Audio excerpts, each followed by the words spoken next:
কুমিল্লার হোমনায় একই পরিবারের ৩ জনকে গলায় ওড়না পেঁচিয়ে শ্বাসরোধ করে হত্যা করেছে দুর্বৃত্তরা। বুধবার রাতের কোনো এক সময় নিজ বাড়িতে শোবার ঘরে তাদের হত্যা করা হয়। হোমনা উপজেলার ঘাগুটিয়া ইউনিয়নের বড় ঘাগুটিয়া গ্রামে এই ঘটনাটি ঘটে।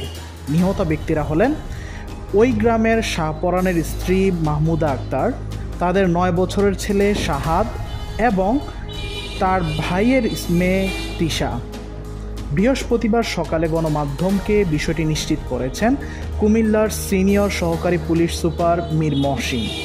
স্থানীয়রা জানিয়েছেন, বড় ঘাগুটিয়া গ্রামের মোহাম্মদ শাহপরান ঢাকায় একটি চাকরি করেন। বুধবার রাতে তার স্ত্রী, ছেলে ও এক ভাইয়ের মেয়ে তিশা ঘুমিয়েছিল। রাতের কোনো এক সময় তাদেরকে দুর্বৃত্তরা গলায় ওড়না পেঁচিয়ে হত্যা করে পালিয়ে যায়। এসপি মীর মহসিন গণমাধ্যমকে জানান, আজ সকালে ৩ জনের মরদেহ একই কক্ষ থেকে খবর পেয়ে ফোর্সসহ এসে আমরা মরদেহগুলো উদ্ধার করেছি। মরদেহগুলোতে মাথায় আঘাতের চিহ্ন আছে। ধারণা করা হচ্ছে তাদের হত্যা করা হয়েছে। আমরা ঘটনার তদন্ত করছি এবং মরদেহগুলো ময়নাতদন্তের জন্য কুমিল্লা মেডিকেল কলেজ হাসপাতালে পাঠানোর প্রস্তুতি চলছে। এই ঘটনায় আইনি পদক্ষেপ প্রক্রিয়াধীন অবস্থায় চলমান আছে।